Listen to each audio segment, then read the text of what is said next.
didn't fill the tank totally. I wasn't waiting for that stupid thing. Good enough.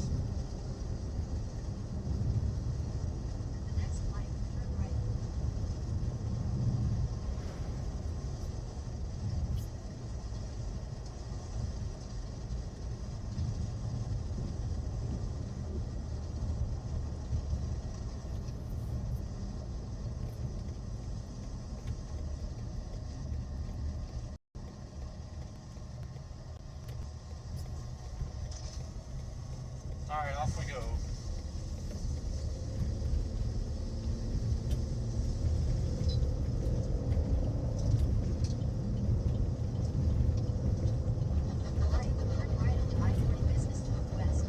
Is it still observed?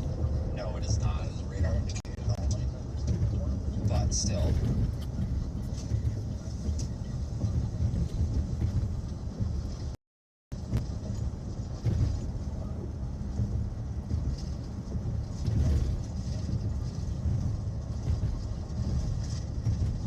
This lane is miserable. Let's get over in the left lane. Jesus.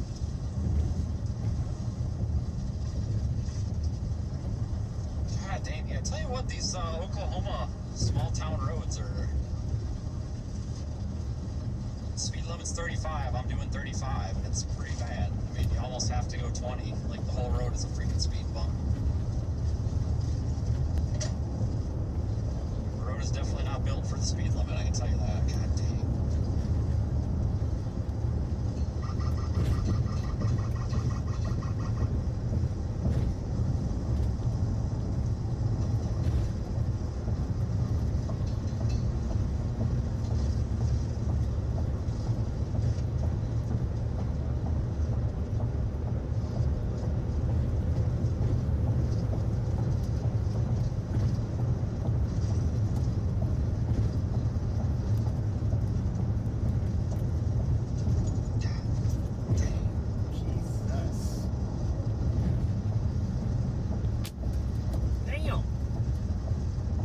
Turn here in a mile.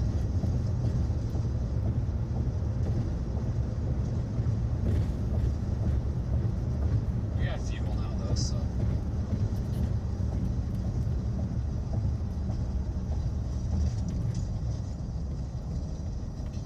Half a mile, turn left onto Oklahoma 30 South.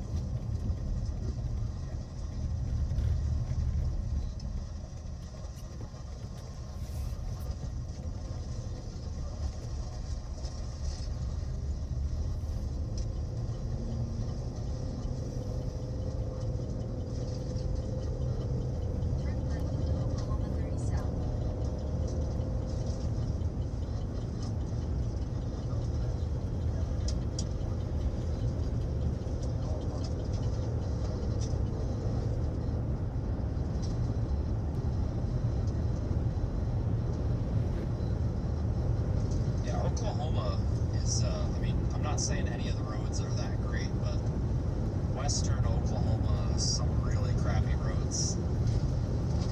Mississippi's are worse, though. Far worse.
This thing's kind of moving east. It's kind of looking like crap now.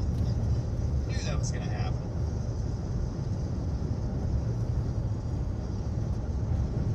It's kind of starting to look like crap. But it still might invigorate. We'll was told there was a mesoscale discussion for this, but I didn't see it.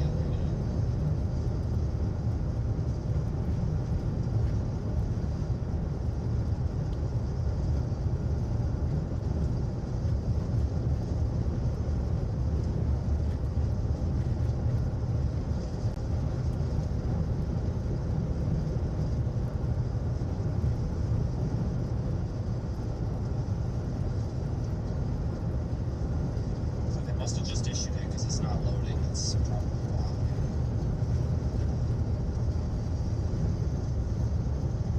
I mean, like I see it, but I can't get the SPC page to come up. Typical.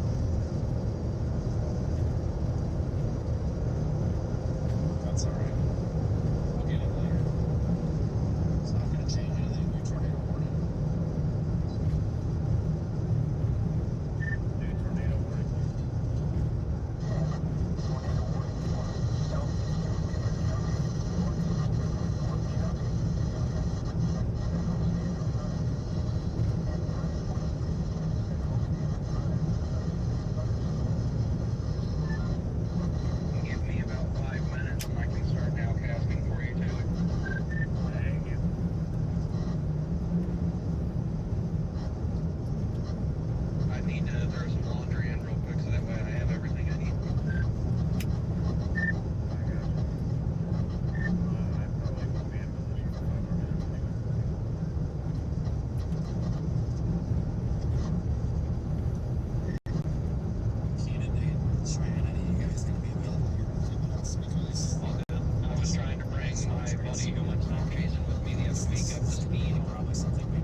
Has a tornado warning till 10:30. The storm's moving 35 miles per hour northeast.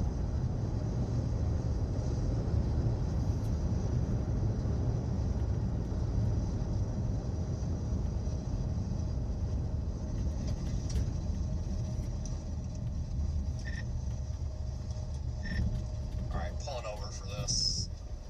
You guys just let me know, I guess. It'll be a minute though to get set up because I can't see shit.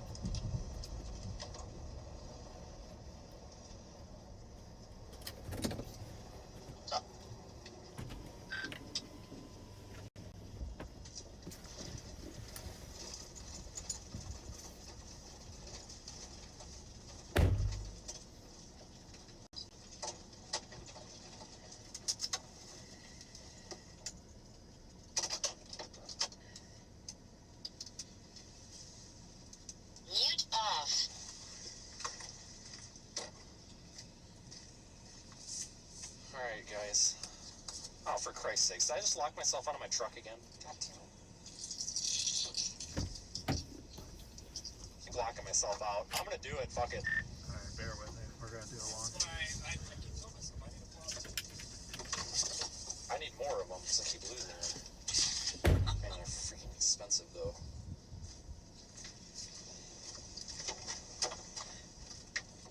Ah.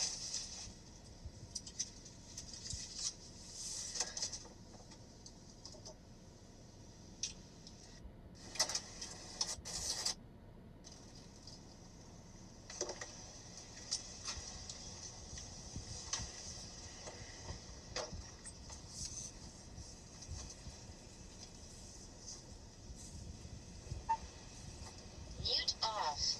Alright, I'm gonna think ahead this time. There.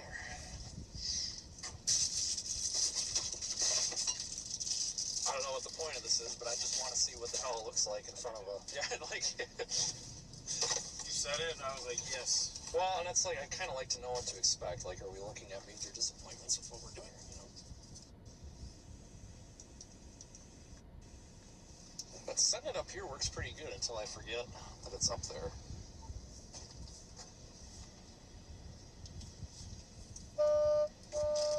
Does your wave radio, like, randomly freeze up on you? All the time. Dude. I thought we had a problem with our thing, but I don't think... No, that's a...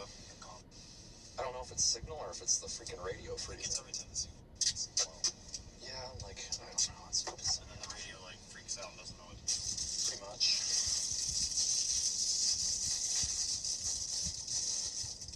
We're gonna hold that.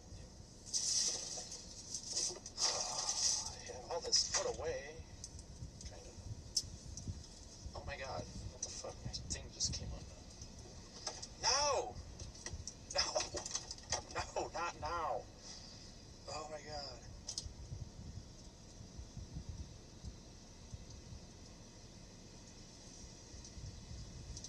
Jesus. Just think of all Forgot about things. that shit.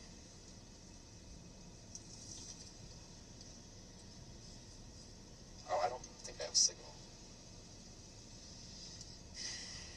Time.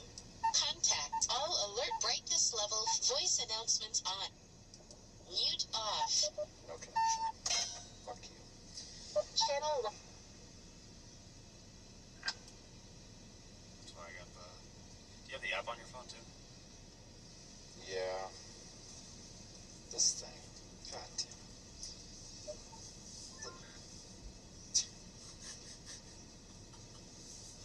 This might not be working. Let's see if that's got GPS. Interesting. I might need to reboot the, hang on.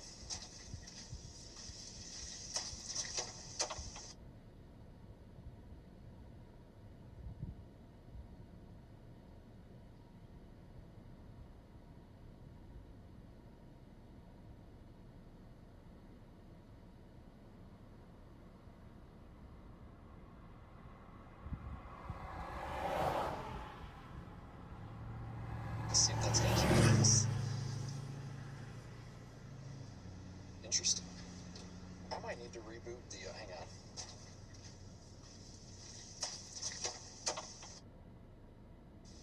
Interesting. I might need to reboot the, hang on.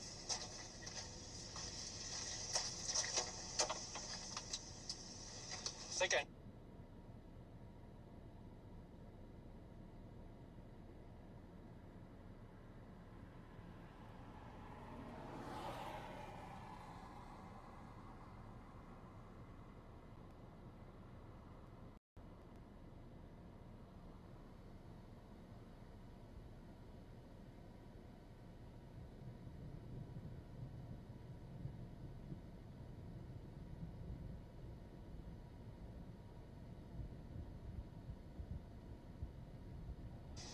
Interesting. I might need to reboot the, I'm going to start nowcasting here in about 2 minutes. I think I see you around and off. It's locked onto that last one still.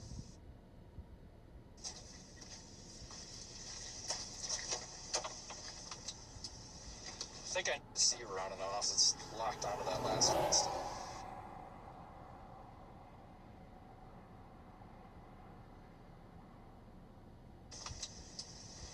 think I see you around and off. It's locked onto that last one still.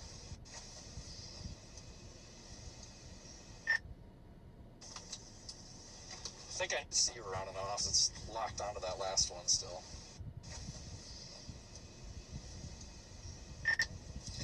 I think I just needed to clear the old one from the receiver.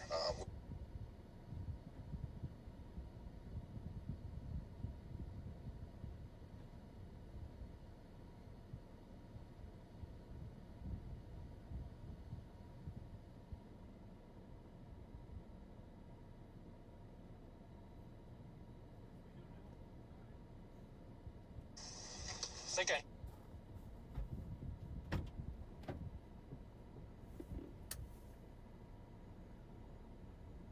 see you around and off. It's locked onto that last one still. I think I just needed to clear the old one from the receiver.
Vince's stream just went down completely.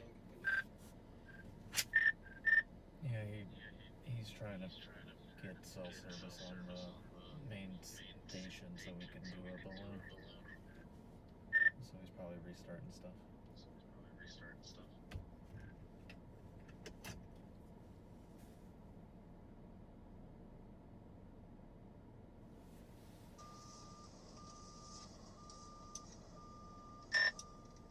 Let me know when it comes back.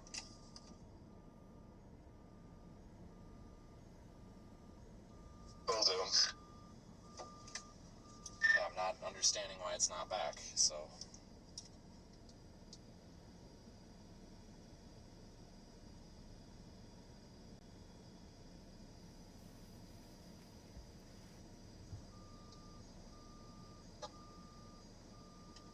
I don't know why it's not. I mean, there it's picking up. It just came back. Okay. What's going on here?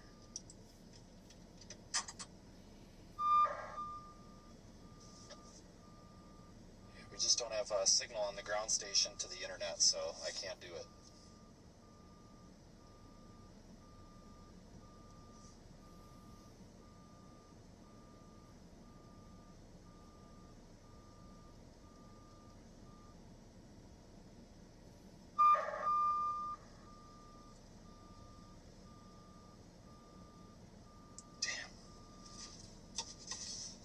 Well, I can't do it. I've got no signal on the fucking ground station. All right, guys. Well, we're gonna not be able to launch because I don't have any signal, so I can't get the signal to the internet. So, I unfortunately can't. Sorry. Doesn't do us any good if we're picking up the signal to the internet. Come on. Sorry.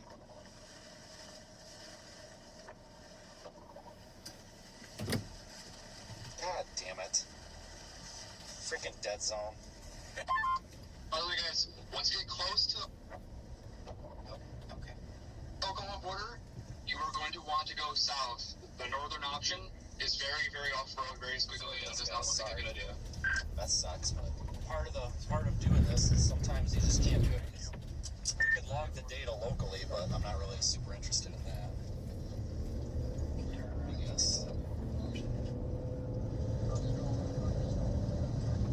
But understand, this is nothing's wrong. It's just there's nothing out here, you know.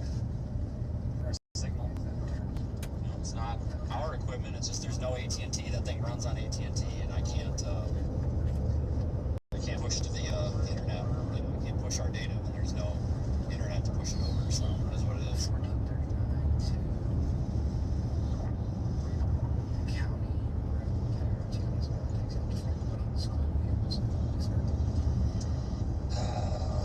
That sucks.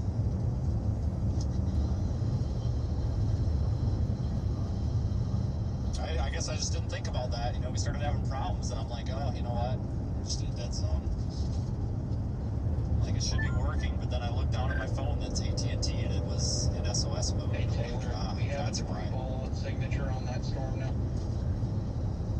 I probably need to put that thing on a switch or something where we can override it and go to Starlink. I just don't like having it on Starlink because Starlink's not super stable. But perhaps I need to have some sort of like emergency override. Wouldn't be a bad idea. Frankly, we could probably just plug Ethernet into it off of the Starlink. Maybe that's just what we need. Say screw it, just, that's your override. Just plug the Ethernet in because that should override the cellular. Should, because the cellular is actually just a USB modem on there. So, I mean, I guess you could unplug the USB modem, but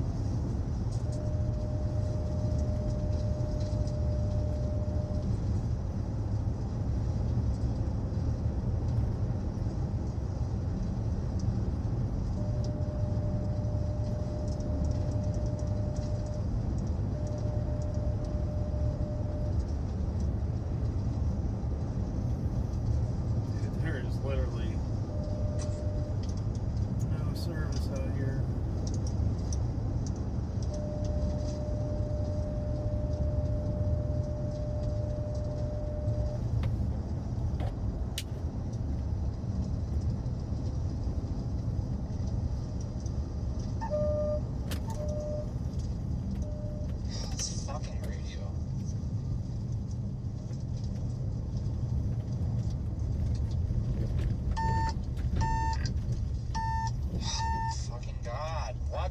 is going on tonight?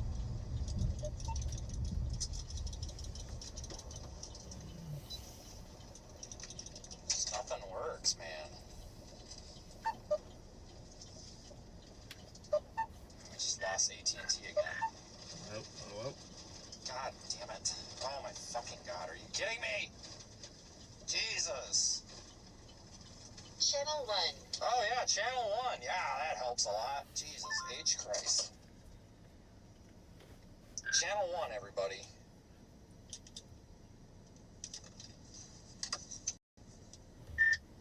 We're gonna try again here. Let me know. We got bad signal for radios too.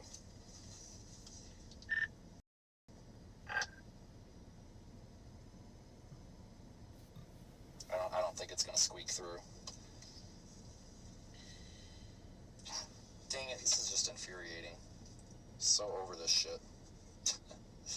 I just need to be done for the day. We're past the having fun part.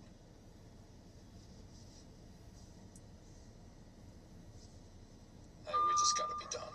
I think it's time to be done. Yeah, we're done. I'm not gonna sit here. Let me go through the process of shutting this receiver down here so I don't accidentally end up with a dead sonde in the system.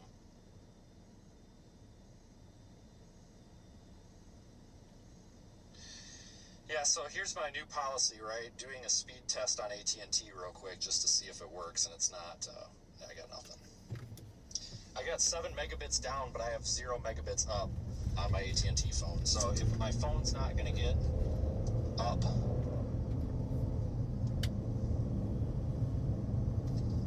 you know, if I can't push data from my phone, I'm not going to be able to push data from that. So, I don't know. I do need to figure out a backup option for sure. But normally, we're not doing this chaotic launching in front of, you know, like this. Normally we got, you know, it's a different way to do this. So.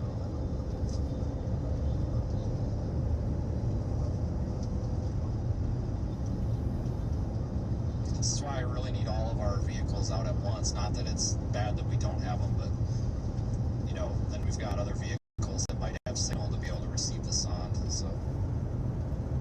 Yeah, like, I just can't get AT&T, so there's just, like, none of the carriers work, so.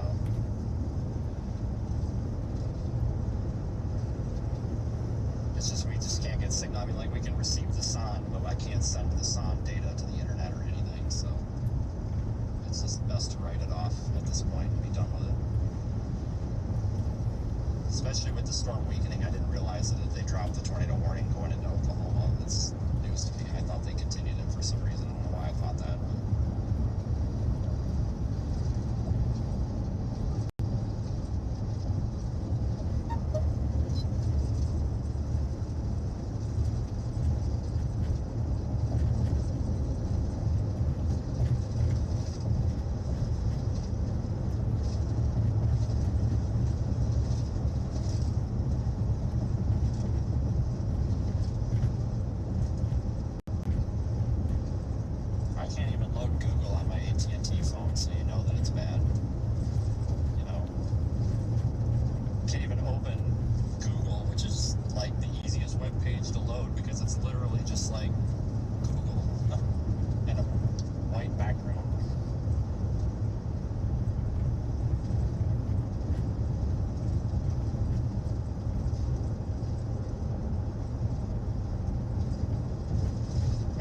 Signal. See, we should have just launched up here, I guess. I don't know.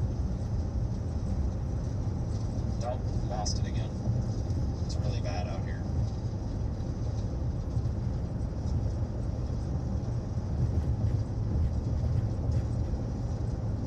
Channel 1. That came back.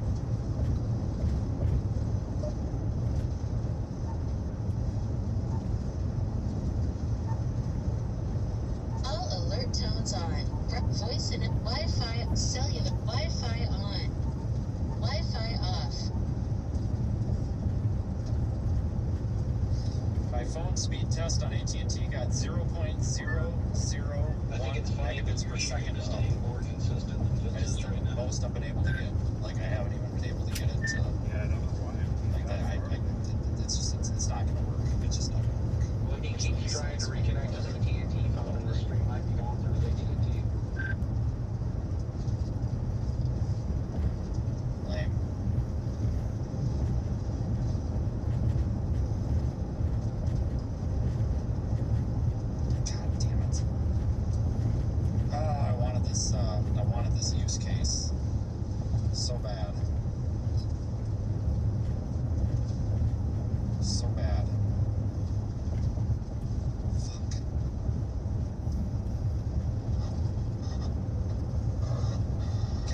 like nothing works out. Like I said, even T-Mobile's like won't even connect the Rise. It's bad. The only thing that would really do us anything is Starlink, and honestly, what I could do is just plug in Cat 5, but I can't do that right now. We're not in a position to do that. God fucking damn it! Why is AT&T so shit out here? Usually they're better out here. I don't know what the deal is. Like I said, you know what's bad when you can't even load freaking Google. And it doesn't take us much data to get this through, you know. Oh, the son's not ruined. It's the cellular, not the son. Freaking AT&T's ruined. That's who's ruined. Alright, I do have signal here. Let's pull over just in case.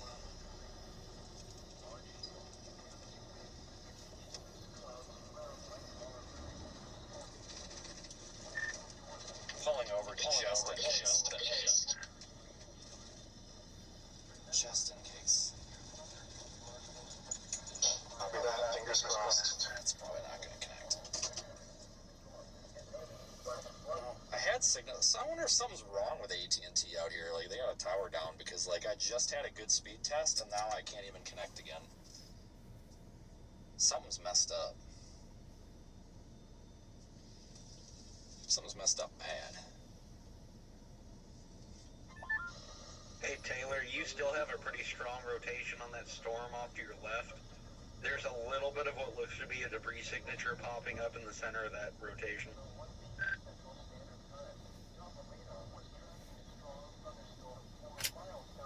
It's too far away from my radar. Don't cross clear position.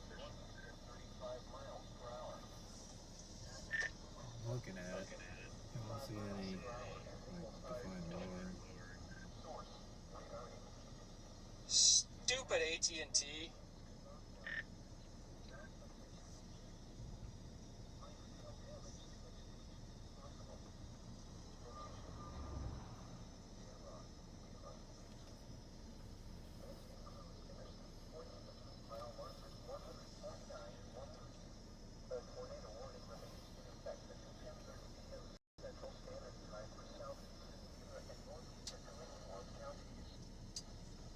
It's always something.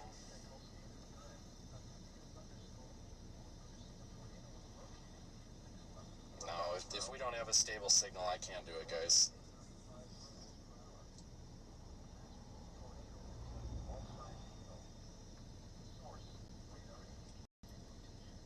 Fuck.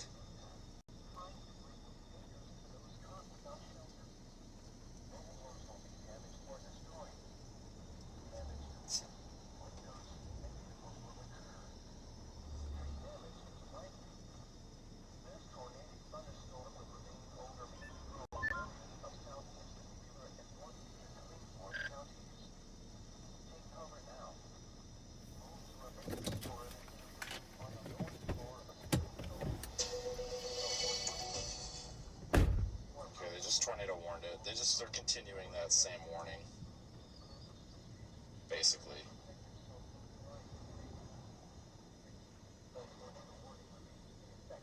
Jesus Christ, kids, slow down a little.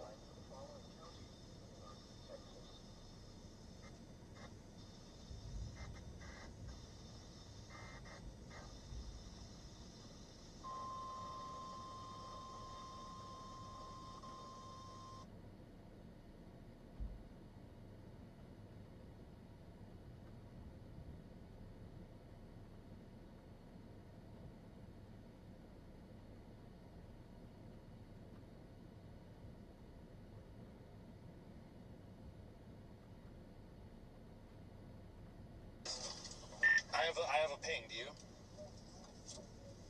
Yep, we just got the sound. It's up. Oh my fucking god, here, hold this.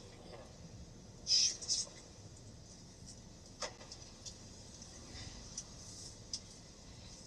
I'll trade you. Cool. Alright, grab that. Fuck.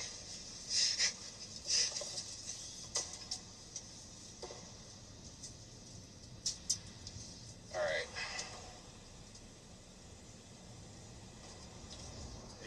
Yeah,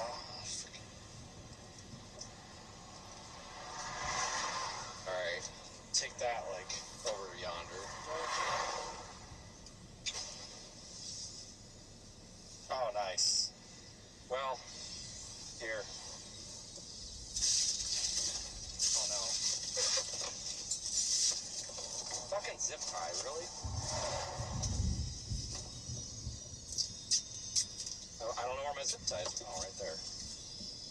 I gotcha.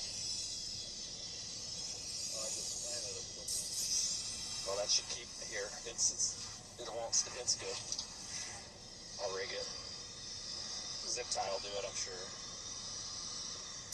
Remind me to replace that string. Okay.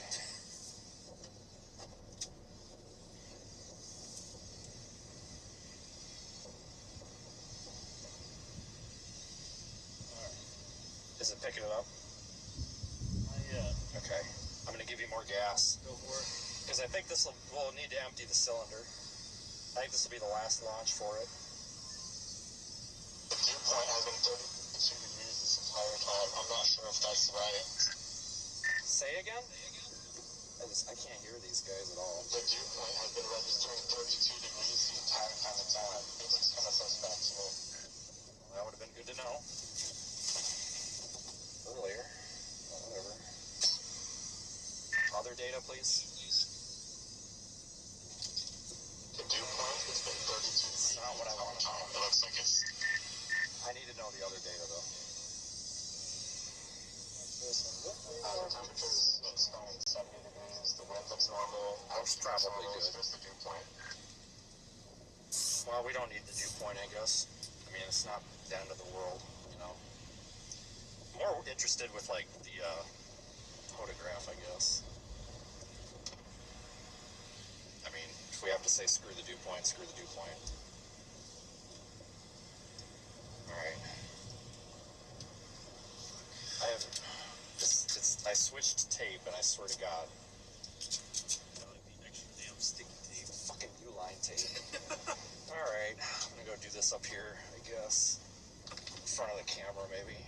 It's light on.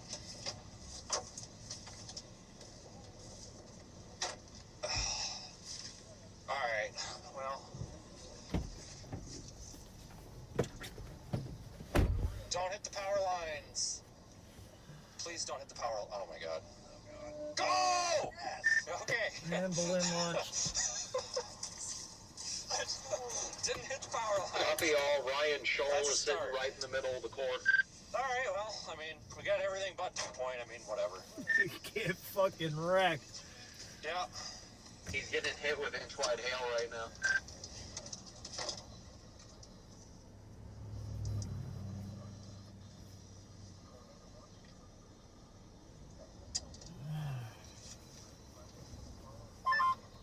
Everything looks good besides the dew point. It looks like a good launch. Okay, it's probably just a bad hybrister again, but I mean, whatever. The balloon was already filled, so it's like we'll just get everything but dew point. I mean, I guess dew point. And there goes his windshield. You know, whatever. Did he seriously? Yeah, it's not lose the end of his the world. windshield? Hate to be the bearer of bad news, though. I'm pretty sure I'm looking at a crack in it right now.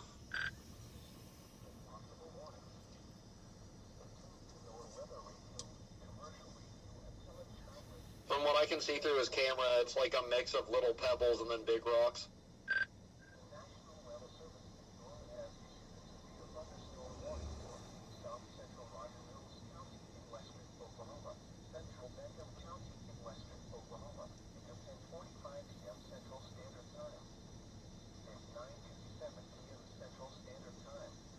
Just a minute, guys.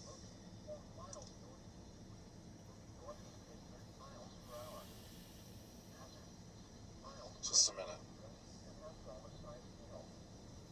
Sorry, sometimes I just gotta put the stream down and focus on this for a minute, guys. Well, Taylor, I'll tell you what, they got one thing right. That's definitely an 1.5 inch wide hail from what I'm watching now. Unfortunately, it was not well done, but we're doing what we can.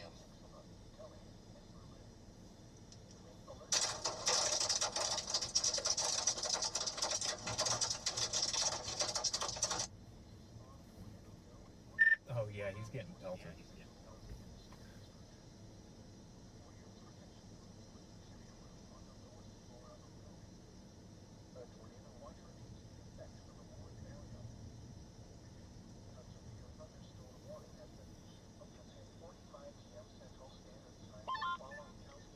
Is this the same guy that was like bragging about the fact that he went through like 7 windshields last year?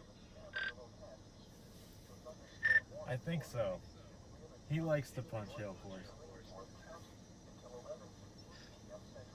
Yeah, I think I'd rather not.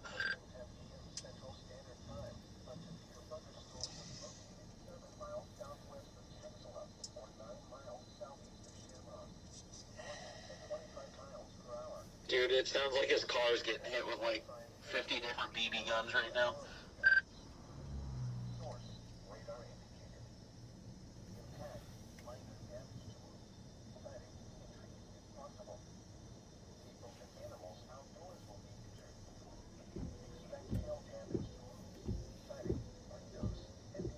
A little bit of a slow ascent. Sorry, we couldn't really weigh it, so.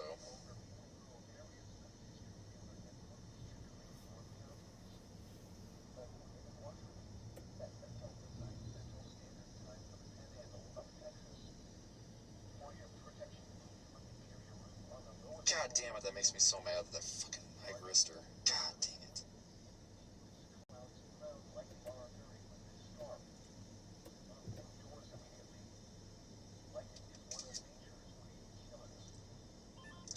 I honestly don't know which radar site to use. It's kind of perfectly in the middle between Amarillo and OKC. God dang it. It's alright, every now and then you get a high grister doesn't work or something, so whatever.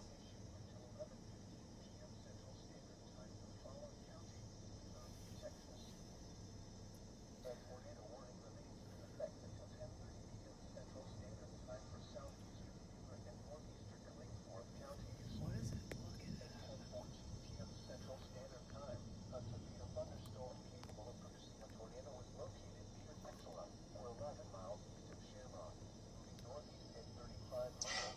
I'm so pissed. So fucking pissed. God damn it.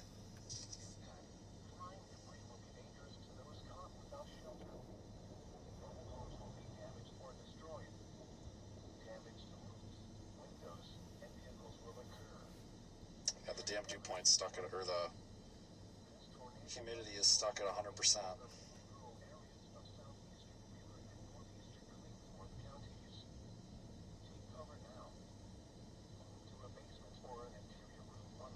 God damn it. Yeah, it's just, it's a bad high grister. That's okay. I mean, like I said, this shit happens.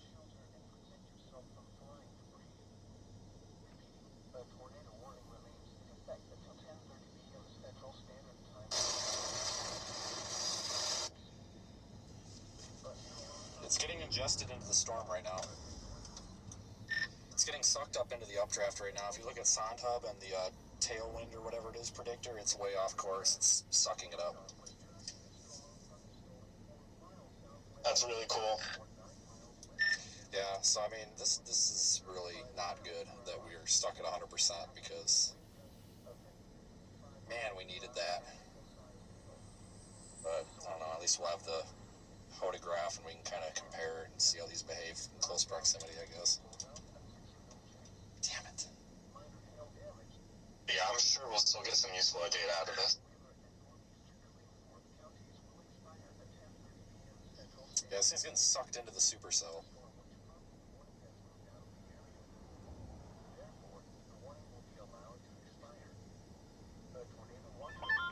Are you at least getting to experience the thunderbolts that you were hoping you were? Once we hit 10,000 feet, I'm going to start moving. Absolutely. Because if we lose it at 10,000 feet, it's okay. Yeah, guys, like I said, please ignore the moisture data. It is, like I said, the high grister is stuck at 100%. I have no idea why. Maybe I touched it inadvertently. Maybe the string got caught. I don't know, but there is a high grister error on the sun, so please omit the dew point and humidity.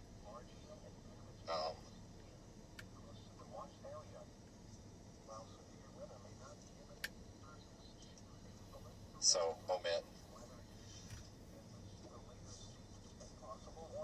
You guys can see it on the big map.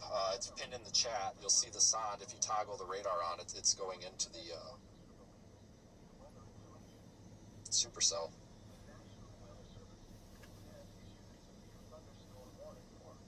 God damn it, oh my god, I wish I had that freaking dew point so that we could get, oh, I'm so pissed.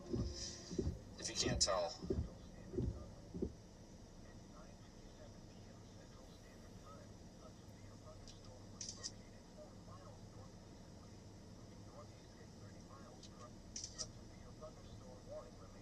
Oh well.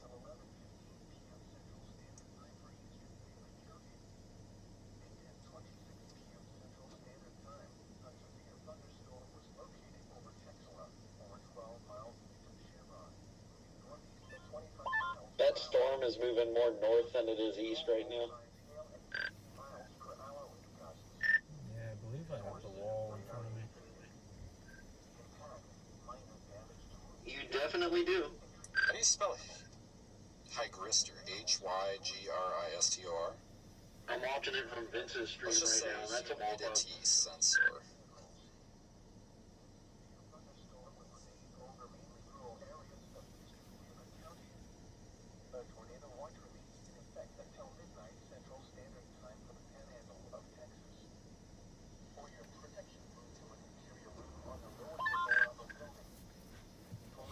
These storms are really trying hard to go QLCS on you. The northern storms are trying to connect to the southern ones right now. I mean, there's kind of that little, you guys see that little, like, wall cloud looking thing? You have a nice individual cell to your north towards Woodward. It seems to be growing pretty nicely. I'm going to keep my eye on it.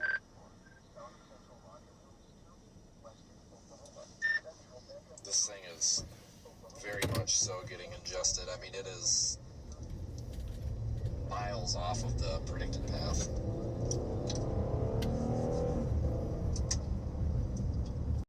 That's really cool.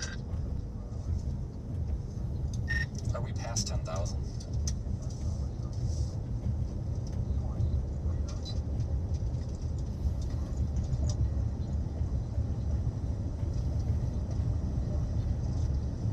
Yeah, we're coming up on 14,000.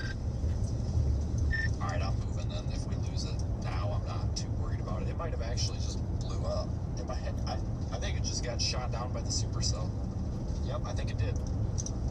I wonder if it just, yep, the supercell just took it down. Yep, it is showing descending now. Perfect timing. Yeah.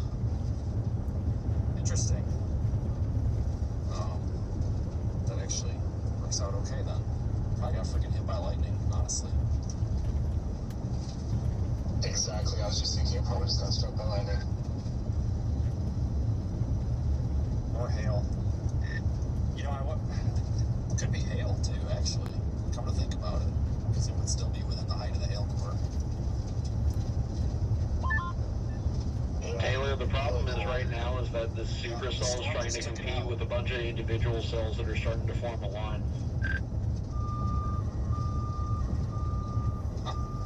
Well, I mean, we did just launch it into the hail core of his supercell.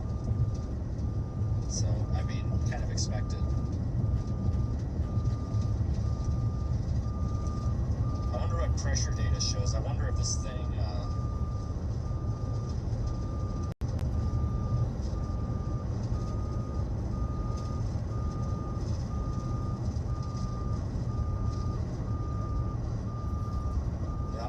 I wonder if the damn thing got struck by lightning. Or hail. Could be hail. That's fine, we're over 10,000. All I really cared about was 10,000 on this. You can hear the telemetry in the background there. It's still airborne.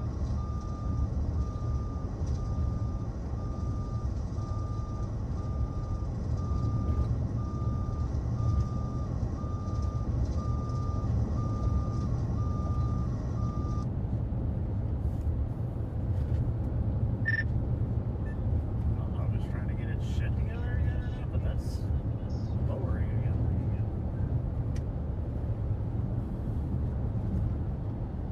I'm seeing a little bit of lowering from Vince's stream, but I can't tell.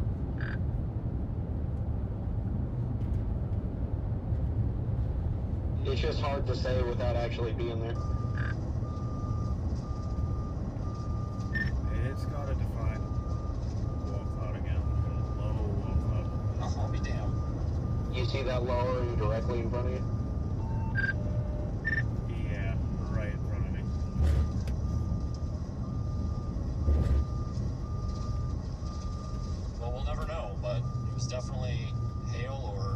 Vince doesn't even care about it. He's almost lean paying toward more hail. attention to what killed his song.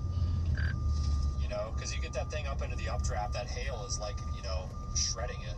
Because if I'm looking at the radar overlaid with it, and guys, it was definitely right in the hail core where that thing blew up. So I think we lost it in the hail. You know, I mean, you guys see what the, you know, how like that leaf shredder hail. I think the hail took it. I think the hail destroyed it. It got sucked into the hail. Very much so. Right up in the hail.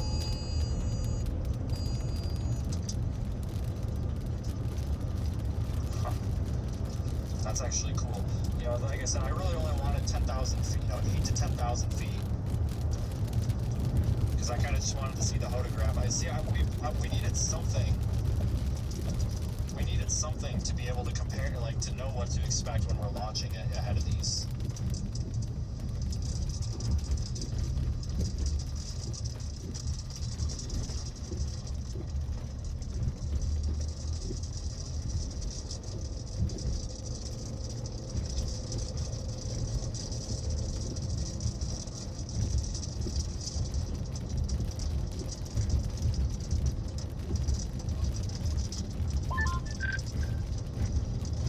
Taylor, that storm in front of you is starting to do something. That lowering is getting more defined, the rotation's getting more defined.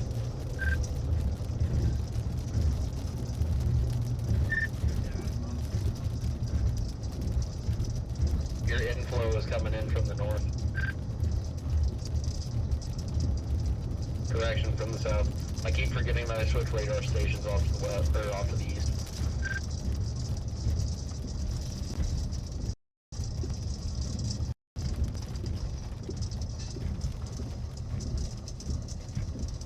Because that rotation is starting to really tighten up just north of Mayfield.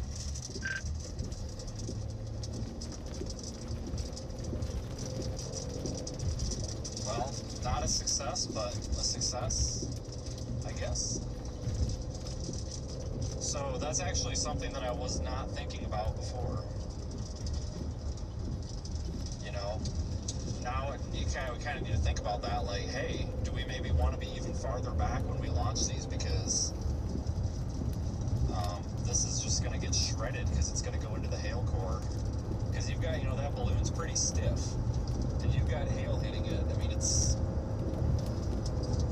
ain't going to take much. Maybe that's what we need to do. We need to do a controlled test, you know, blow up a balloon in the warehouse and then throw ice cubes at it of different sizes and see what it takes. Like what velocity and what hail size it takes to actually burst the balloon. That would be interesting. But I think maybe it got hit by Hey Taylor, if there's anything on the ground, it's to your north, just to the north of Mayfield. That rotation has really tightened up. Enough to have had an issue with the rigging or anything. That was 100% a environmental failure.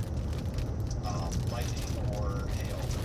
So I would probably lean toward hail, but I can't rule out lightning. It's just such a small target, but you never know. But I'm guessing probably hail shredded it. But we got the photograph as well. But yeah, that's now we know that, hey, we need to be mindful of that. Maybe we need to use a smaller balloon. I wonder if I can get, I'll have to do some math. I wonder if I can even get like a 4 to 5 meter a second ascent rate off a 50-gram balloon. If I can, Bro, one of these chasers is getting way too close to where that rotation is. Because they're just going to get shredded at 10,000 feet from hail, potentially. I don't know, I'll do some thinking, but this has been a really interesting experience there with that. So, I mean, there's that.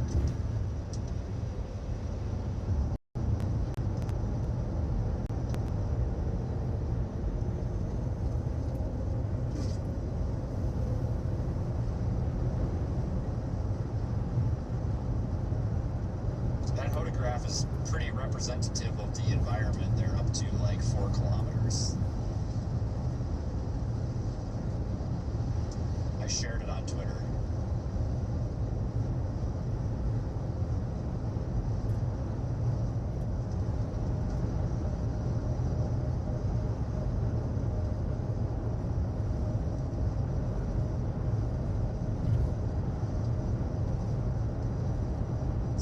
that's something to be mindful of.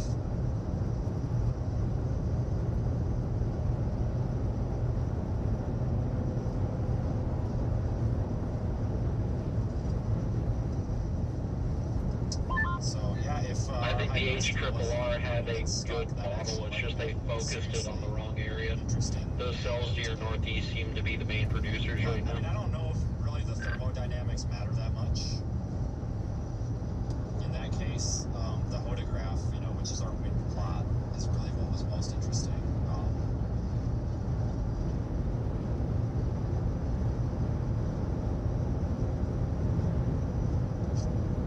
So, I don't know.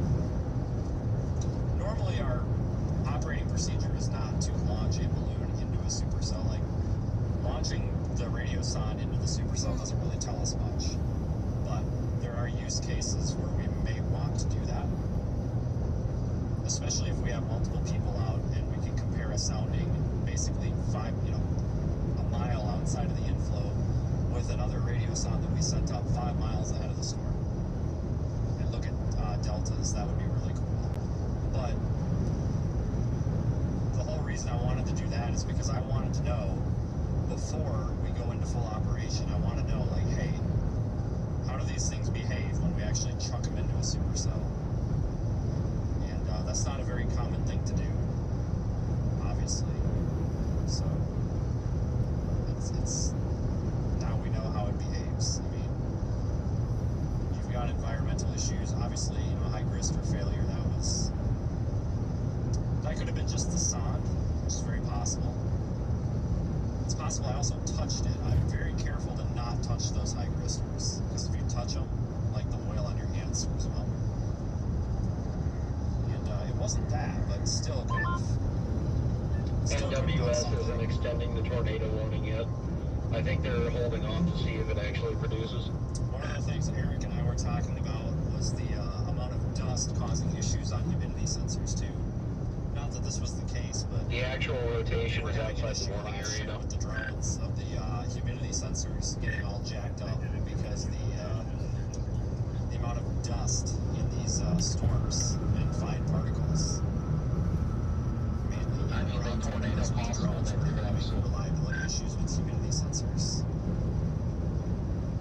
So that's something we have to take into consideration too. Not like we're launching into tornado. Like, that's not what these types of soundings two PDS warnings to your northeast, If you launch a weather balloon Wichita, into the inflow of the supercell, it's going to travel through the inflow. It's not going to travel with the inflow. It will get sucked in and influenced by the inflow. Absolutely. But it's not going to be a 100%. It's not going to be a tracer or a drifter and show you the inflow that way, but it will be influenced, you know, because it's buoyant. It's more buoyant than the air. So it's going to pass through it, but we can still sample that layer of inflow in time. And that's why with our data viewer, we sync it with radar too, so we can go back in the radar archive and see where and what that reading is tornado showing. warning has been continuing out towards Cheyenne. So that's what's important too, with having that radar archive capability. This is really interesting stuff, guys. I mean, yeah, tonight, I wouldn't call tonight a failure. It was not ideal, but I need to have a backup internet source. But like I said, I don't really want that ground station on Starlink. We really don't.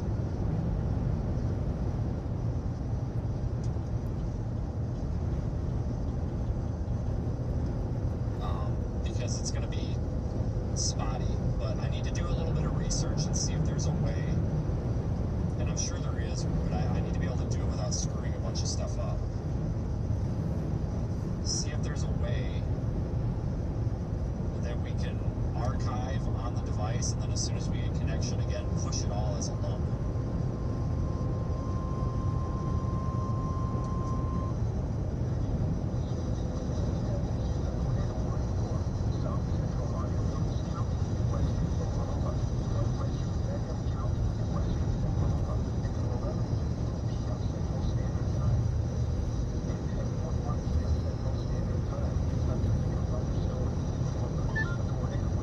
That rotation is starting to tighten up again.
honest, not sure if I buy into that right now. It's kind of cruddy looking.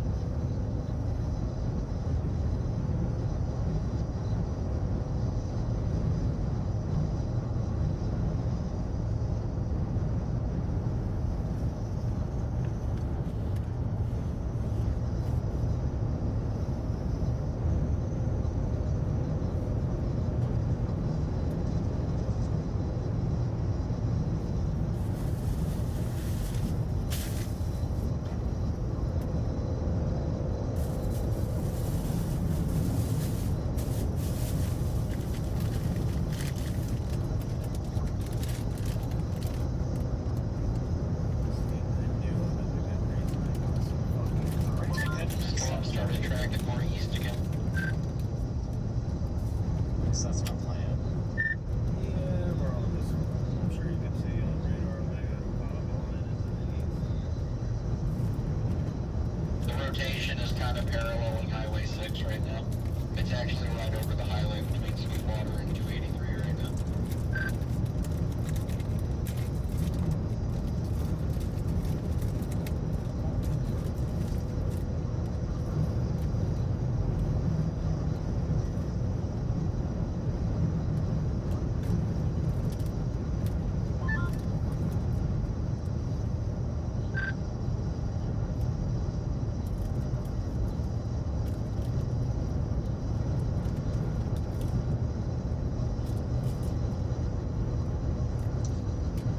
Well, we'll see how this thing behaves for a bit.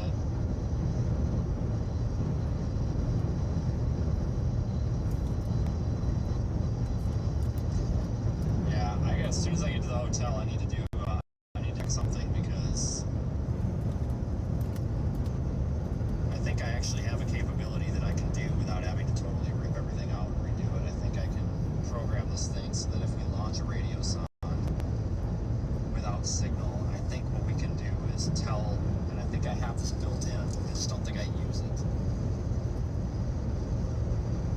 I think I can, if the API doesn't send back an acknowledgement, I think I can tell it to hold.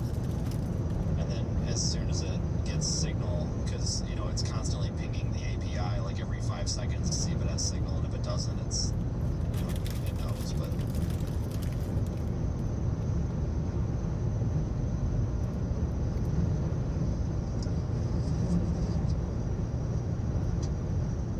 that would kind of,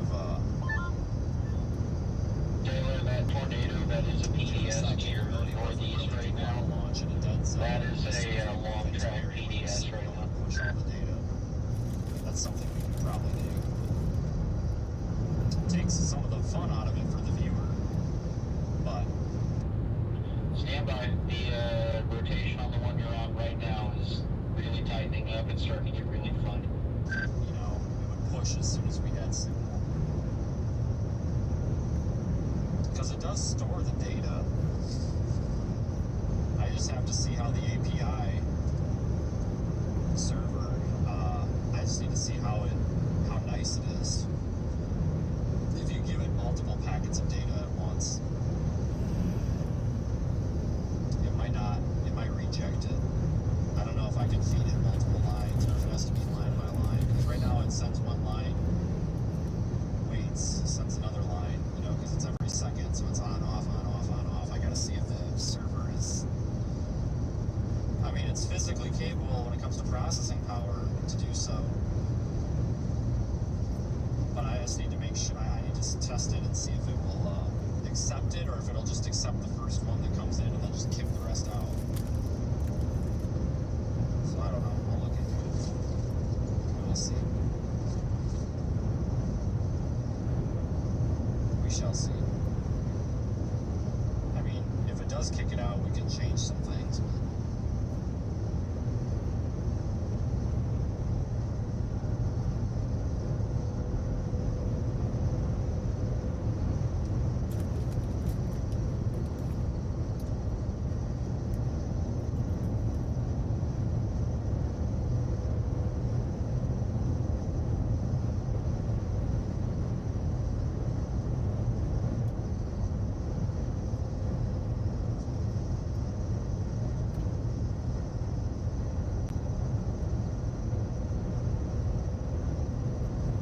Still don't know what to think of tomorrow.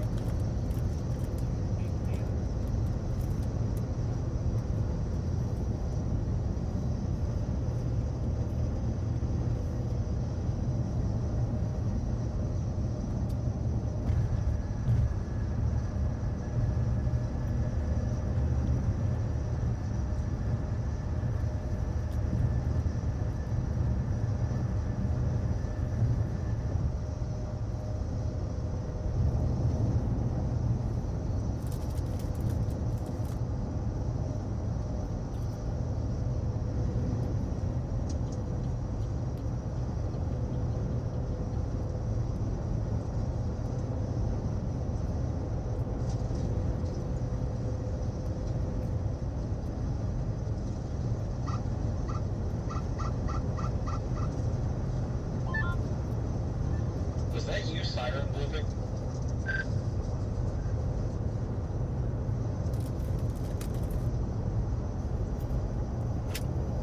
So what? On Vince's stream, it sounded like something was siren blipping. Okay, well guys, I think I'm probably gonna wrap this up. We gotta start thinking about tomorrow. That rotation is only getting stronger on the cell to your north. It's starting to get defined even on the non-storm relative.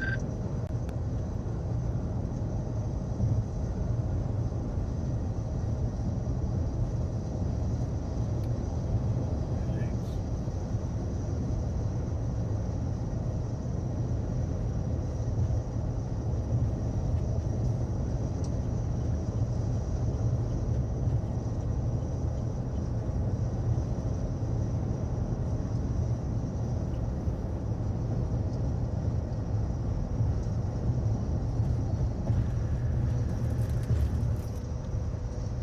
A coding system? What are you talking about?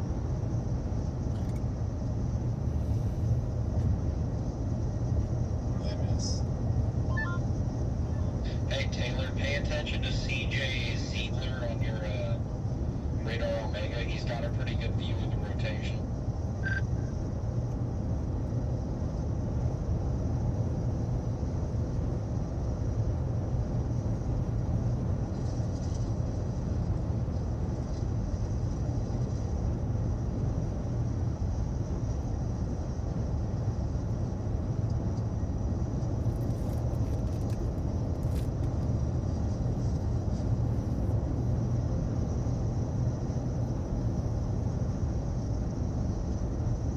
This thing's still tornado warm.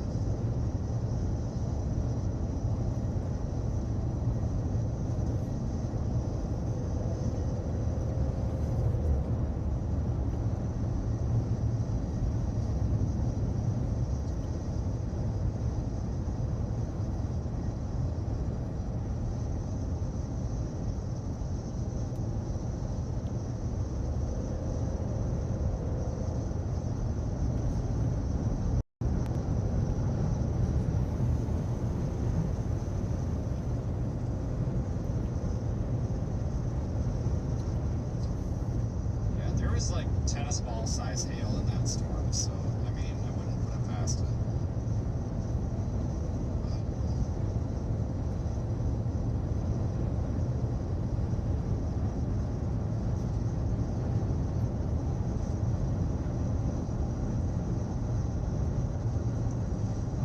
Didn't get my binoculars out in time.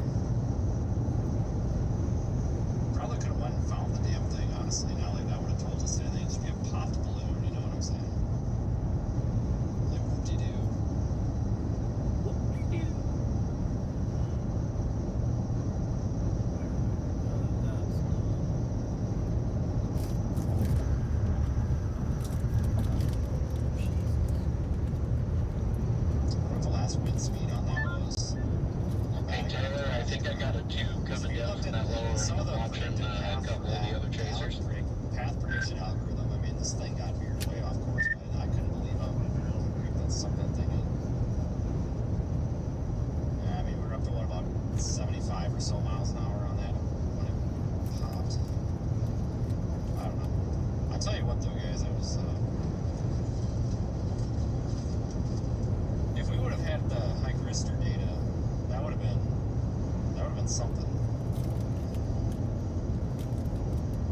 right there is also why I didn't want to launch where we launched it from, but we had no signal back farther south, so we had to do it. I mean, it was kind of one of those things like, well, it's either here or nowhere, so.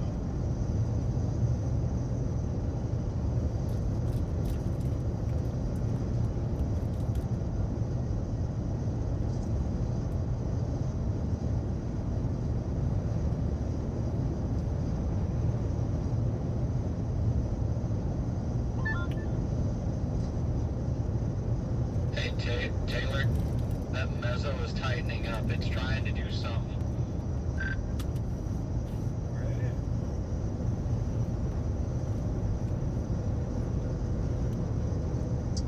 Yeah, so Guess we'll see.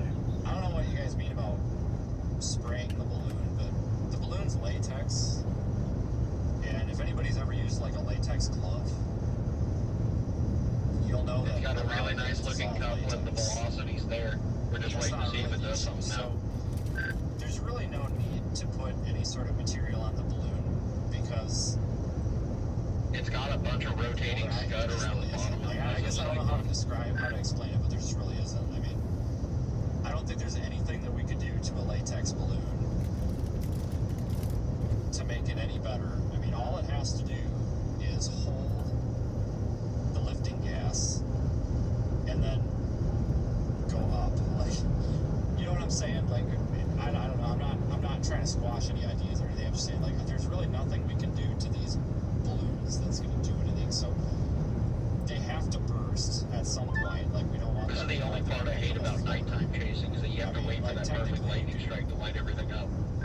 Like, people do that with Mylar balloons, trying to get them up to a certain altitude and then float. Like, we don't want these things to float. You know, we don't want them floating around. We want them to burst and come back down.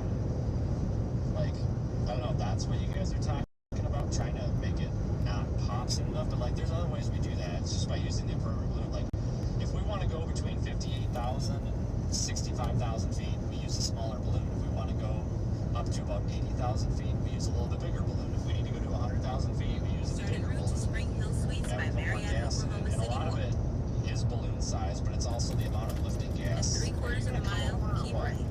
There you go. It's the amount of helium that we actually shove in there. So you can over and under inflate these a little bit to kind of massage where you want them to burst. We have a very light radiosonde, so these are very tolerant with the amount of gas we put in there. Like, we can overfill, underfill a little bit, and it's still going to be good. Especially underfill. Even if we underfill these a little bit, it's still going to be fine. Use the but- right 2 lanes to keep right. We can massage our expectation of these by the amount of helium we do put in them. A Keep little right. bit. Not a lot, but a little bit. For about There's 114 definitely miles, extremely low clouds on Most the important cell way I'm that watching right now. determine The problem altitude is that there's a tree line between the chaser's camera I'm using and the storm. Smaller ones. I thought that's the entire reason you go out to Kansas and Oklahoma is that the trees don't get in the way. But again, lightweight radiosonde, very lightweight. So we don't really need a lot to pick them up. You know, some of the sondes that the radio weather service uses, the Visala, the RS-41 is very light. It's pretty lightweight. It's about the same weight as what we're using. A little bit heavier. I think it's like 180 grams or something. But the GRAW sonde is substantially heavier. I should say maybe 3 times as heavy. But ours is very lightweight, which is why I considered a 50-gram balloon for near storms. But you run into the issue where, I'll be honest, guys, I have a hard time getting about 5 meters per second of ascent, which is our climbing rate basically for these. I have a hard time getting that in adverse conditions with this sonde. Like, I feel like we're a little bit at the what are these idiots doing?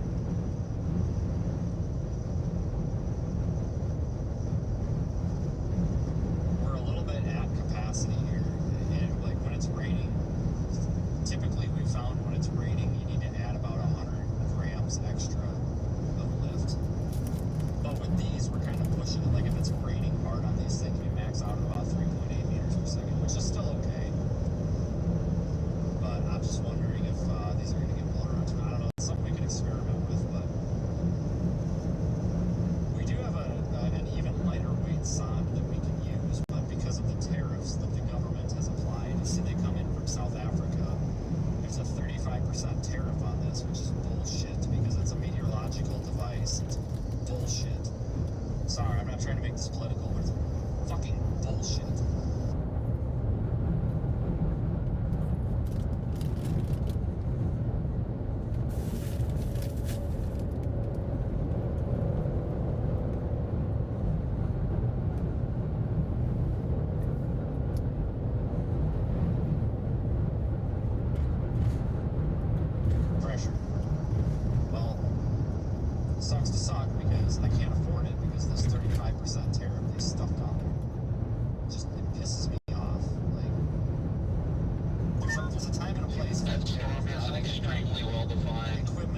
100% tax on that from South Africa. You know, oh, buy American. Yeah, well, that's cool. Well, we can't make it over here. They don't know what to, you know what I'm saying? It's just, God, freaking annoying. Makes me so mad.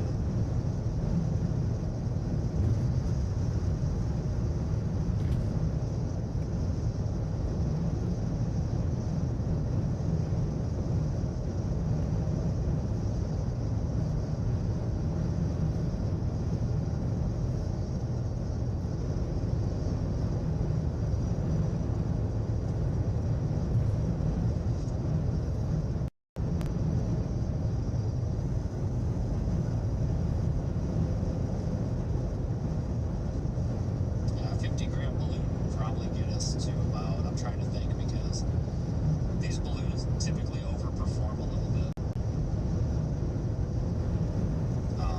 for us here. I mean, I honestly think we could probably get 30,000 feet. Probably.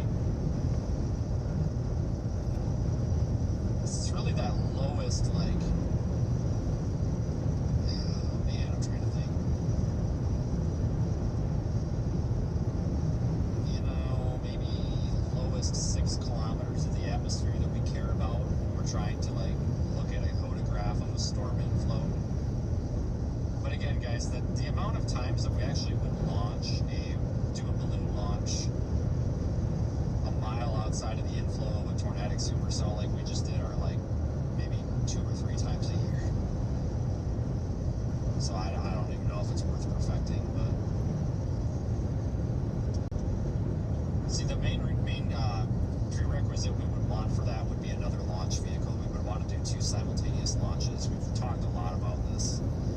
Definitely would want 2 launches, and we'd want to compare the delta or the difference between them. We'd want to go about 5 miles out and then one right up the storm's ass.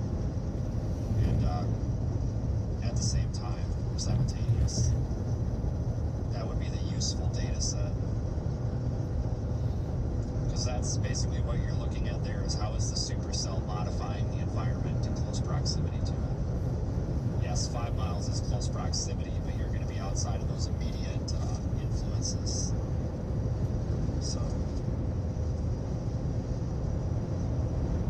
that's where our data comes. That's where our interest comes from, because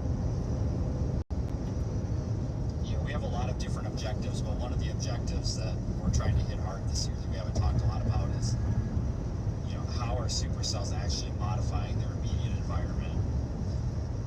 Because when we get these soundings from the Weather Service, they're not in close proximity to the supercell unless there's a supercell coming over a Weather Service office. But that's where we're really useful here, and it also goes hand in hand with our probe deployments, because those ground-based probes then can help us identify where the outflow boundary is, where the forward flank gust front is, things like that, and then it goes hand in hand, and we can sometimes correlate that. Next year, we're working on a lightning system to have out here as well, to plot a single array lightning system, and then be able to plot and also look at positive lightning strikes and how that's correlating with updraft strength, because that's something that's being heavily studied right now, is lightning uptick and lightning barrage frequency with supercell updraft strength, and we can combine kind of all these facets into one archive, and that gives us some extra data. So it's not just the better forecasting aspect of it, it's also the aspect of we can capture something that's actually useful. Like tonight, did we capture something useful? Yes. I mean, is it anything that we can use? No. I know that sounds ridiculous, but what it does give us is kind of a baseline, like, hey, so we can get a photograph out of this. Because I wasn't sure if we were going to be able to even get a photograph out of it, because it's like, man, I don't know if this thing's going to even be I will see you in the morning, sir. reflective of the actual kinematic environment here. Like, is this thing just going to get sucked straight into the updraft and basically get pushed down by a downdraft somewhere? Which is very likely, but I was like, God, are we even going to get a usable photograph? Like, is it going to just be too noisy? Too much data noise? But no, we got a very It's actually cool. You can see that long photograph segment on the 500 meters segment, ground level to 500 meters. You see that nice long photograph segment, and then it rapidly starts rising, and it starts turning with heights. It's going up into the updraft. So the storm actually influenced that and took it into the updraft, which is pretty cool. And you can see that on the radar too as the balloon was going into it. It veered off of its mean course, like the mean wind data should have taken it northeast. And this took it northwest. So we were able to, we've confirmed one thing, we can get usable data in a supercell. Somebody could maybe argue that it perhaps could be contaminated a little bit, but it's still reflective of the environment. Like our Cape values and all that are going to be contaminated for sure, but the actual is not. So it is still reflective of the supercell environment, which is pretty cool. It would have been nice if the high crystal would have been functioning, but whatever.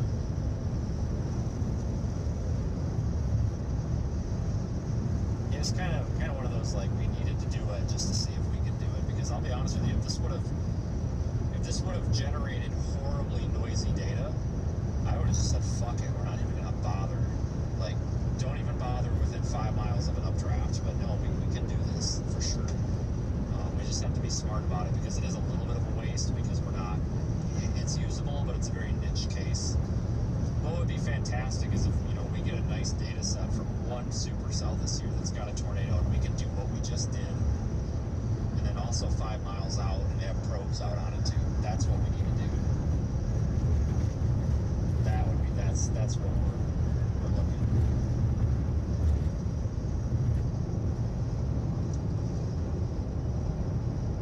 Yeah, man, like, I appreciate the offer to spray paint my balloon or whatever, but dude, I'm telling you right now, like, I know I'm not trying to shut you down. I'm really not, because the scientific method involves questioning. Like, that's what we're here to do, is question. But if you might be misunderstanding a little bit, and that's okay, because perhaps maybe we're just not communicating better, but like, spraying the balloon with some sort of coating is not going to do anything. Like, there's not, like, the balloon does what it's supposed to do, and it functions as intended. Like, there's nothing that I want to change about the balloon. Like, it functions exactly as intended.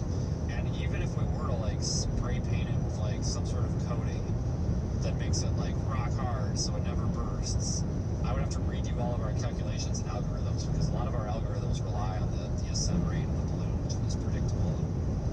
We would be changing things that would seriously fuck up our operation. So we basically are going to just leave it the way it is. Like, it's definitely not me trying to, like, poo-poo on your idea here. It's just, it's good to have these ideas, but I don't think that it's going to work out in the way that you think it would work out. Let's put it that way.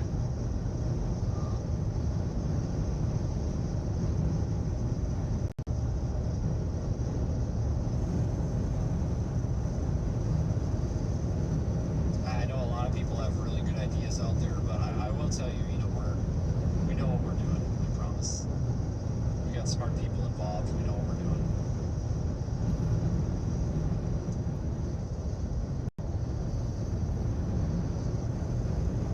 Promise.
probably see a lull in the weather balloon activity here for the next month because we're going to try to conserve our resources for peak season. But man, this is good. Now, like we've got Taylor with, so now he knows what he's doing. I mean, it's not rocket science. I mean, you're literally blowing up a fucking balloon. I mean, I don't mean to be that way, but I mean, my 4-year-old launched a weather balloon, for Christ's sakes. It's just, you just need to be told the procedure. Like, this is not rocket science. But we, so, he's familiar. He can do it now.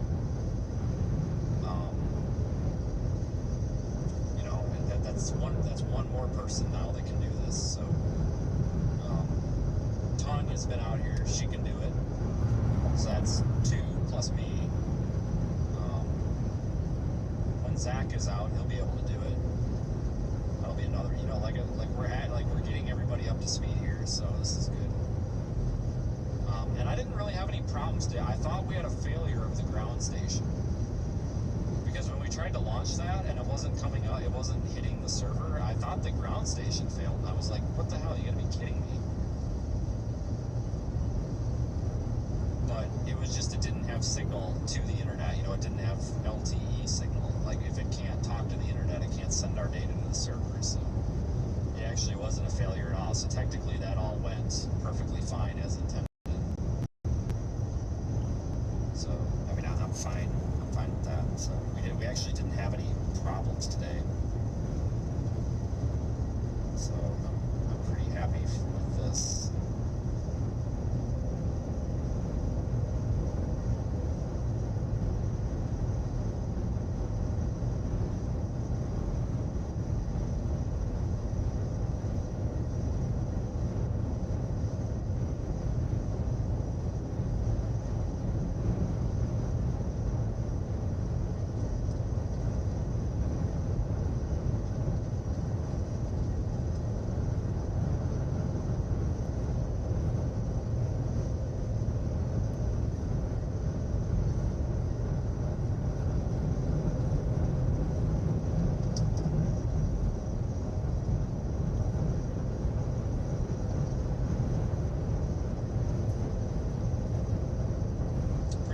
Appreciate all the support today. I know we had 11 super chats come in. Appreciate that. I haven't checked the GoFundMe, but I know it's doing pretty well.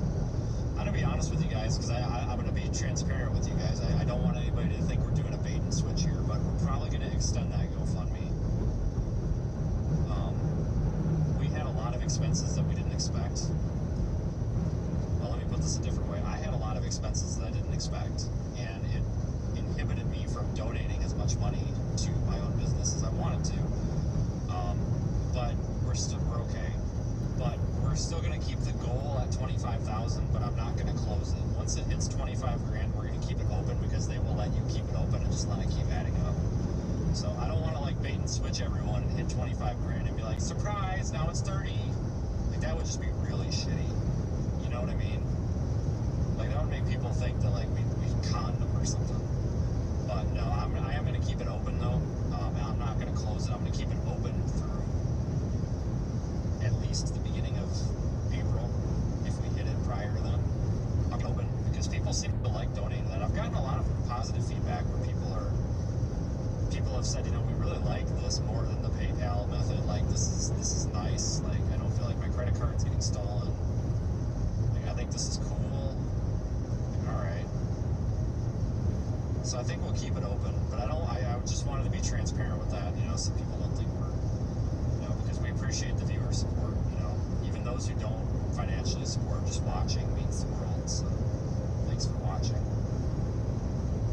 We've had a lot of people put some pretty significant donations in there. We've had a couple of 500s, a couple of 2,500, well we had a 2,500 to 2,000, a couple of 1,000s, a couple of 500s, like some pretty significant donations came into that. Very much appreciated. And of course the small ones too. The small ones matter just as much. Because it all counts. It adds up.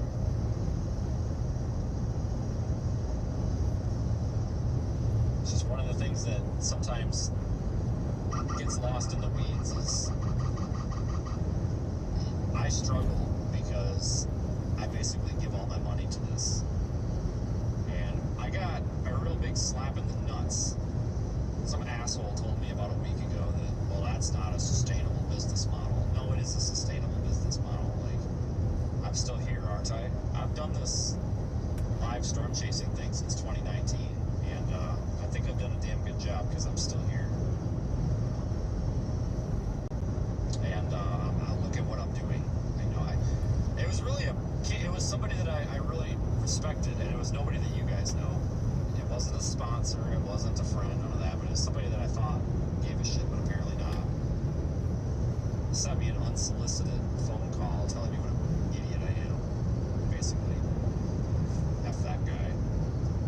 But what a kick in the balls. He's like, well, that's not sustainable. Because this guy's like, well, how are you funding this? I'm like, well, me and the audience, but me. He's like, well, that's not a sustainable business model. You're going broke. No, I'm really not. But I mean, I am. But like, why are you taking time out of your day to call me to worry about my finances anyway? Like, if I want to run myself into the ground, I can run myself into the ground. I'm an adult. But I kind of explained, and I shouldn't have given him the time of the day. But I tried to explain it to him just to prove him wrong. Just because I'm an ass. And I was like, look, dude. I'm the only one out here that's using social media with their live storm chase to do something like this. The fact that you're here cutting me down is bullshit. You should be saying, hey, good job for spending that money on something that's bettering the community, the scientific community, and also for doing something that's not for yourself. You could take all this money that you're making, not the GoFundMe, but like, because that's not going to be, but like the YouTube and all that. Like, I could be taking all of that and buying a new car, a vacation. I could be doing so much with that shit. And I'm choosing to do it for this. And instead of getting a, hey, good job, I get a, you're an idiot. And it's like, why? Why are you taking your time out of your day to tell me this? What's the deal here? Like, that's not sustainable. Well, obviously it is, because I'm still here. Like, and yet if it all fucking fails, then I file Chapter 7. What do you fucking do? Like, what do you want from me? Like, who gives a shit? Like, I have a very different view on life than a lot of people. See, I've been in a lot of different places in life. I have been dirt-ass poor, and I've had so much money I didn't know what to do with it. And I've also been in between. And I felt no different when I was dirt-ass poor to when I was literally getting $3,000 a week paychecks. I did not feel any different between the two. Yeah, life was easier, but like I'm not afraid of having to eat Ritz crackers for a week so that we can afford to launch Radio Sons. Like, I get so annoyed when people are like, money, money, money. You know what? Life's not all about money. Business isn't all about money. Sometimes it's about doing the right thing for it. And you know, sometimes when you're in a position to do the right thing, you got to be the one to take it and do it. I'm in the position to do it. I got to take it and do it. You know what I'm saying?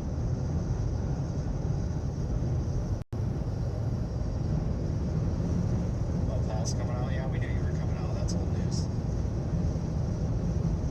What did I miss here? I'm so far back in the chat.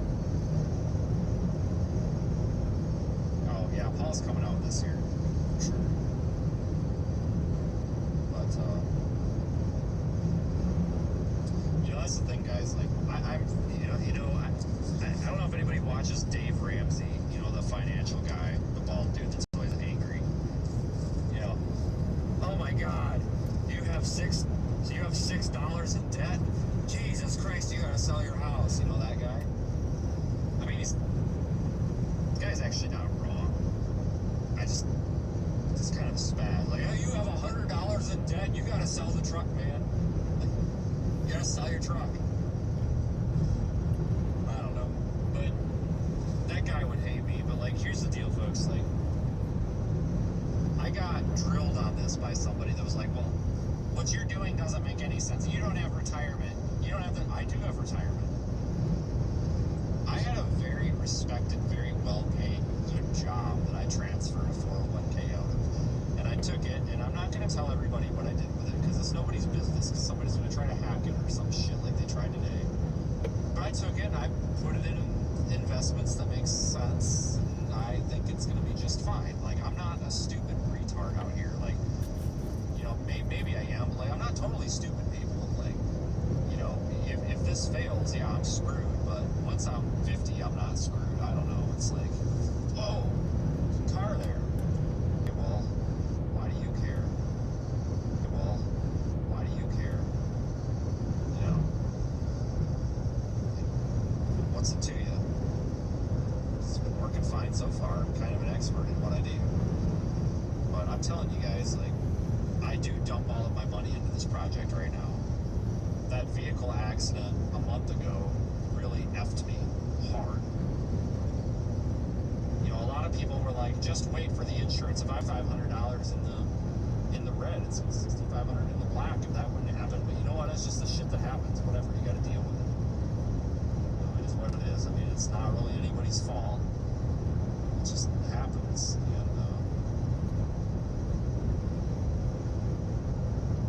it is what it is. I know. I trust what I'm doing. I know my business very well. That $6,500 was a lot cheaper than shutting my business down for 60 days. Even if I break even or lose money, it's still cheaper because I know that the financial loss I would have taken from sitting on my rear end in my office for 2 months was going to hit me way harder than $6,500. Way harder. You know, and I kind of like to talk about the financials of this sometimes because I know there are people out there that actually driving around with cameras, and that's perfectly fine. But just remember, it's not just me out here. You know, there's the Otis people doing the drones. You know, don't forget about them in the parking lot and for hours. And what's interesting about that is the guy running it. Him and I typically don't get along on the internet. He made contact with me, not the other way around. And, you know, I appreciate that. But, you know, I told them, I'm like, you know what? If you're on a storm and we've got a sounding from it, here's your data. Here's where you get it. Take it, please. Do something with it. You know, I don't know if they're a 501 or if they take donations for anything, but don't forget there's a group of storm chasers out here trying to put dozens of drones into a tornado. You know, that's cool. That's useful. You're doing it the right way, the respectful way, you know. They deserve here of just really cool science and stuff, you know. So I strongly encourage you that, yeah, if the live streaming's cool, but dig just a little bit deeper. Yeah, we need to get Daniel launching balloons. Daniel has to launch, well, I agree. Daniel has to launch at least one balloon. For sure, I agree.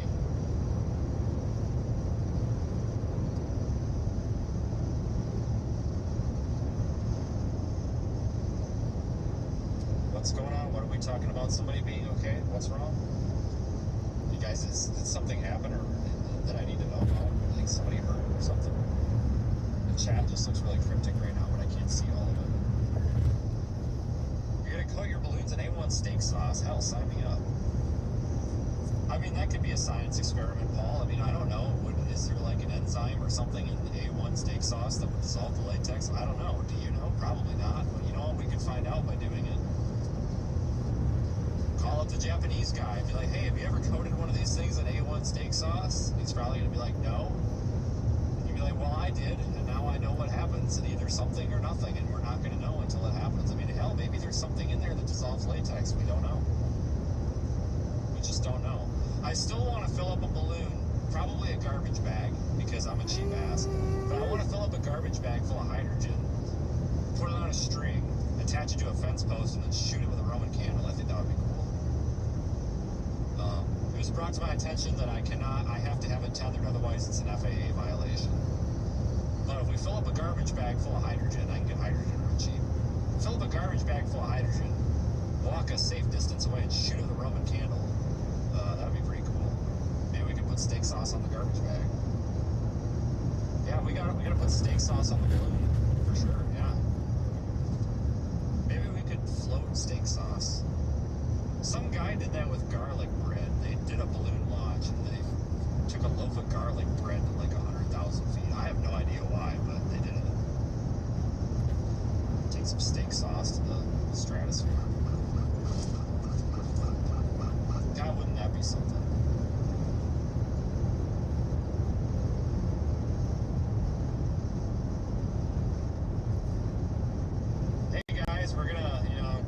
this friggin' steak sauce on some guy's head. I don't know. There. You're not getting good stuff. There. You're not getting good stuff. Probably not gonna get us some shit, but I mean, it'll be right. Probably not.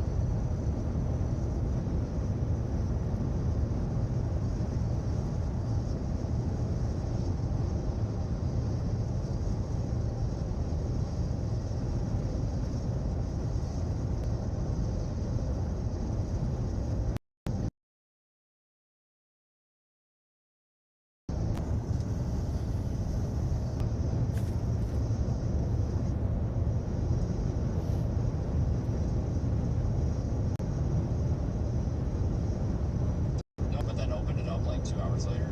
It's because there was a balloon, and they mistook it as a cartel drone. Which, don't get me wrong, okay, if it would have been a cartel drone, but it wasn't a cartel drone, it was a balloon. It was like a party balloon. I mean, I kind of got to laugh at that a little bit. I don't care what side of the political party you're on, because I know a lot of people are like, yeah, America. Like, well, that's got nothing to do with America. That's just an F up. I don't care who F'd it up, but it's kind of funny. Like, we caused this national security crisis because there's a party balloon. Like, you're kidding me. Come on, guys. Like, we have the most advanced military in the freaking world, and we can't tell the difference between a goddamn balloon and a fucking drone? Really? I mean, come on. Somebody sleep late, not show up to work on time, or what? But god dang, like a party balloon. I mean, you can't tell me we're the most advanced military and Air Force and all this stuff in the damn world. A cartel drone. Like, come on, guys. Damn. What the hell? Like, hey, come on. Like, I don't know who was asleep at the wheel on that, but god dang it. Must have been one of the Canadians. I was just kidding.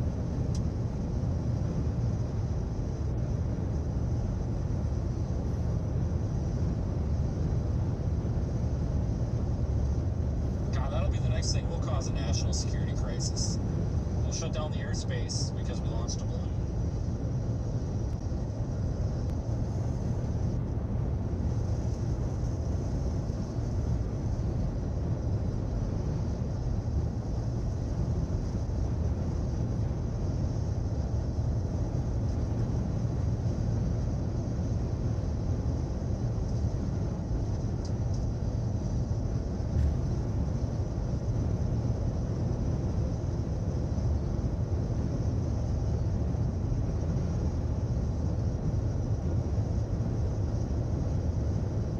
Always something. I don't know, today was a fun day though.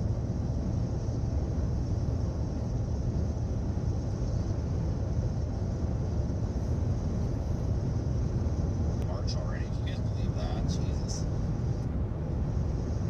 Wow. Just wow.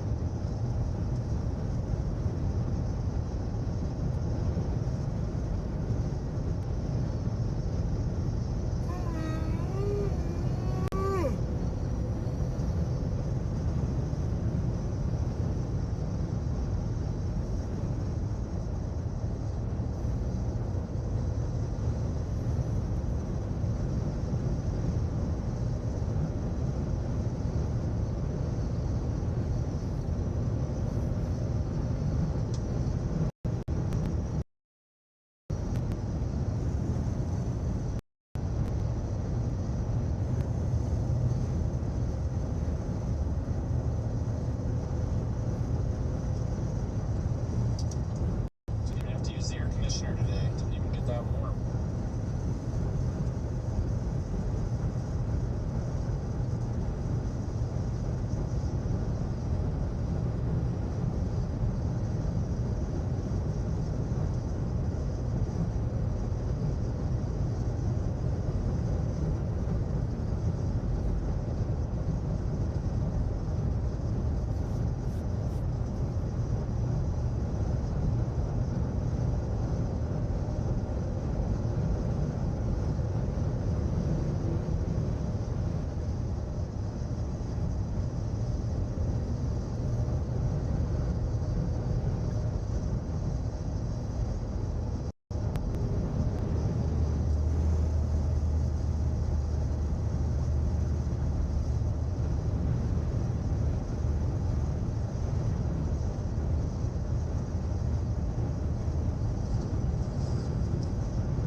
tell where it's at. The damn cones, like they didn't have any reflective